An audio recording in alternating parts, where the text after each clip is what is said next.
పరలోక రాజ్యము ఒకటి ఉన్నది, ఆ రాజ్యములో మనము వెళ్ళగలగాలి అనే ఒక గొప్ప నిరీక్షణ కలిగి ఉండినట్లయితే నీ కనుదృష్టి అంతయు కూడా లోకము వైపు ఉండకుండా పరలోక రాజ్యము వైపు ఉంటూ ఉంటుంది.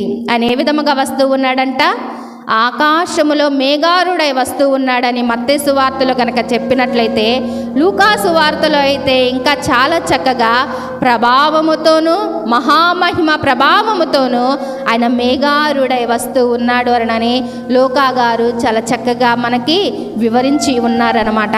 యోహాను సువార్త 14వ అధ్యాయము 3వ వచనంలో కూడా మనం చూసుకున్నట్లయితే, నేను వెళ్ళి మీకు స్థలము సిద్ధపరిచిన ఎడల నేనుండు స్థలములలో మీరును ఉండులాగున మరలా వచ్చి నా యొద్ద నుండుటకు మిమ్మల్ని తీసుకొని పోవచ్చు ఉన్నాను. చాలా చక్కని వాక్యం ఇక్కడ మనకు కనిపిస్తూ ఉన్నది కదండి. నేను వెళ్ళి మీకు స్థలము సిద్ధపరిచిన ఎడల నేనుండు స్థలములలో మీరును ఉండులాగున మరలా వచ్చి నా యొద్ద నుండుటకు మిమ్మును తీసుకొని పోవుదును. ఆయన మన కోసము వచ్చి ఉన్నాడు. ఆయన మన కోసము వచ్చి ఉన్నాడు. దారి తప్పిపోతూ ఉన్నప్పుడు, తెలియని గమ్యస్థానాల్లో నువ్వు తిరుగులాడుతూ ఉన్నప్పుడు, పాపమే శరణ్యంగా పాపముతో నేనేమో కొట్టిమిట్టులాడుతూ ఉంటున్నప్పుడు ఆయన ఎక్కడి నుంచి వచ్చాడో తెలుసా?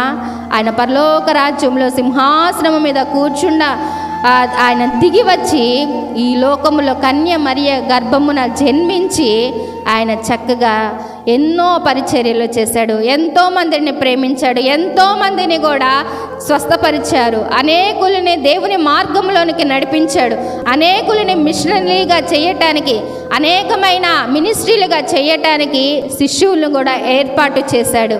అంత ప్రభావితమాన్ని చేసిన తరువాత ఆయన నీ కోసము నా కోసము కూడా సిలువలో మరణించవలసి వచ్చి ఉన్నదన్నమాట. ఆయన వెళ్ళాడు. ఎందుకు వెళ్ళాలో తెలుసా? ఆయన స్థలము సిద్ధపరచటానికి వెళ్ళాడు. ఆయన వెళ్ళాడు. ఎందుకు వెళ్ళాడో తెలుసా? ఆయన స్థలము సిద్ధపరచటానికి వెళ్ళాడు. నేను వస్తానని చెప్తూ ఉన్నారు.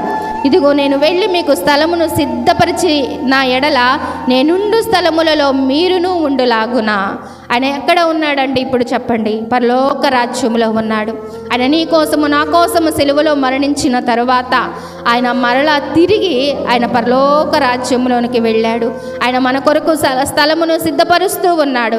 సిద్ధపరచబడిన స్థలములో నీవు ఉండాలి అనంటే, సిద్ధపరచబడిన స్థలములో నీవు ఆ యొక్క స్థలములోనికి ప్రవేశించాలి అనంటే, సిద్ధపరిచిన స్థలములోనికి నీవు ఆయనని స్తుతింప చేయాలి అనంటే మీరు ఏ విధముగా ఉండాలి? మిమ్మల్ని మీరు సిద్ధపరచుకునే వారిగా ఉండాలి. మీరు దేని కొరకు సిద్ధపడుతూ ఉన్నారు? దేని కొరకు మీ మనసును సిద్ధపరచుకుంటూ ఉన్నారు? దేని కొరకు మీ యొక్క నోరుని సిద్ధపరచుకుంటూ ఉన్నారు? దేని కొరకు మీ యొక్క తలంపులను సిద్ధపరచుకుంటూ ఉన్నారు? దేని కొరకు మీ పరుగులను సిద్ధపరచుకుంటూ ఉన్నారు? ఆయన రాకడ కొరకు సిద్ధపరచుకుంటూ ఉన్నారా? పరలోక రాజ్యంలో కుడిపారస్యమున కూర్చుండటానికే మీరు సిద్ధపడుతూ ఉన్నారా? సిద్ధపడాలి. ప్రతి ఒక్కరూ కూడా సిద్ధపాటు మనసు కలిగిన జీవితాలుగా ఉండాలి. నేను వెళ్ళి మీ కొరకు స్థలమును సిద్ధపరుస్తాను. ఆయన చనిపోయిన తర్వాత కూడా మరలా మన కొరకే ఆలోచిస్తూ ఉన్నారు. కానీ నీవు మాత్రం దేవుని కొరకు ఆలోచన చేస్తూ ఉన్నావా? ఎన్ని వాక్యములను ప్రకటన చేస్తూ ఉన్నారు? ఎంతమంది కూడా ప్రకటన చేస్తూ ఉన్నారు? ఆలకిస్తూ ఉన్నారా? రాకడ సమయం ఒకటి ఉన్నది, పరలోక రాజ్యం ఒకటి ఉన్నది. రక్షణా దినము ఇదే. రేపటి దినమున గురించి ఆలోచించవద్దు. మీకున్న క్రియలన్నిటినీ కూడా, మీకున్న పాపపు ఛాయలన్నిటినీ కూడా విడిచిపెట్టండి. విడిచిపెట్టి ఇప్పుడే దేవుణ్ణి హత్తుకోండి అని చెప్తే ఆలకిస్తూ ఉన్నారా? ఆలకించటం లేదు. వింటున్నారు, వదిలిపెడుతూ ఉన్నారు.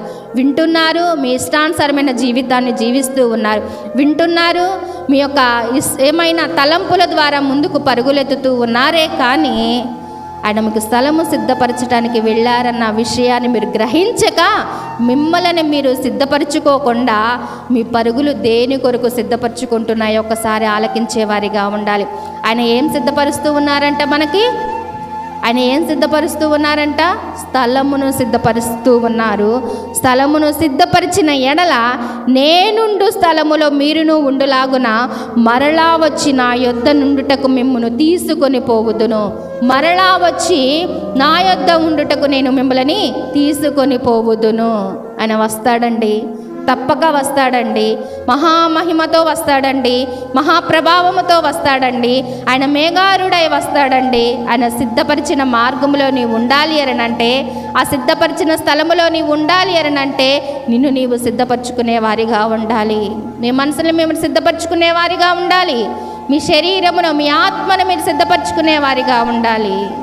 కాబట్టి ప్రియాతి ప్రియ దేవుని బిడ్డలారా, దేని కొరకు మీరు సిద్ధపడుతున్నారో ఒకసారి గ్రహించి, ఇది శాశ్వతమైనది కాదనని గ్రహించి శాశ్వతమైన పరలోక రాజ్యములో ఉండులాగున మిమ్మల్ని మీరు సిద్ధపరచుకోవలసిందిగా ప్రభునామం పేరిట మనము చేయుచు ఉన్నాను. ఇంకా కనుక మనము చూసుకున్నట్లయితే అపోస్తుల కార్యములు 1వ అధ్యాయము, అపోస్తుల కార్యములు 1వ అధ్యాయము 11వ వచనములో కూడా మనం చూసుకున్నట్లయితే చక్కని మాటలు ఇక్కడ మన కొరకు పొందపరచబడి ఉన్నాయి. గలిలియా మనుషులారా, మీరెందుకు నిలిచి ఆకాశం వైపు చూచుచున్నారు? మీ యొద్ద నుండి పరలోకమునకు చేర్చుకొనబడిన ఈ యేసే ఏకరీతిగా పరలోకమునకు వెళ్ళుట మీరు చూచితిరో, ఆ రీతిగానే ఆయన తిరిగి వచ్చుదురని వారితో చెప్పాను. గలిలియా మనుషులారా, ఆనాటి కాలంలో గలిలియా మనుషులతో మాట్లాడిన దేవుడు ఈనాటి కాలంలో నీతో నాతో కూడా మాట్లాడుతూ ఉన్నారు. ఏ గ్రామంలో ఉన్నా, ఏ పట్టణంలో ఉన్నా, ఏ మారుమూర వీధులలో ఉన్నప్పటికీ కూడా దేవుడు నీతో మాట్లాడుతూ ఉన్నారు. మీరెందుకు నిలిచి ఆకాశం వైపు చూచుచూ ఉన్నారు? మీ యొద్ద నుండి పరలోకమునకు చేర్చబడిన యేసే ఏ రీతిగా పరలోకమునకు వెళ్ళుట మీరు చూచితిరో, ఆ రీతిగానే ఆయన తిరిగి వచ్చుదురని వారితో చెప్పాను. మన కోసము మార్గములను సిద్ధపరిచాడు, స్థలములను సిద్ధపరుస్తూ ఉన్నాడు. మరలా రావటానికి కూడా తన యొక్క మనసును కూడా సిద్ధపరచుకుంటూ ఉన్నాడు. ప్రభావముతోను, మహామహిమ ప్రభావముతోను మేఘారుడై రావటానికి ఆయన సిద్ధపడుతూ ఉంటే మీరు దేని కొరకు సిద్ధపడుతూ ఉన్నారో ఒకసారి గ్రహించండి. ఏ రీతిగా పరలోకమునకు వెళ్ళుట మీరు చూచితిరో, ఆ రీతిగా ఆయన తిరిగి వచ్చునని వారితో చెప్పాను. తప్పకుండా వస్తాడండి దేవుడు. నిన్ను నన్ను తీసుకొని పోవటానికి వస్తూ ఉంటాడు.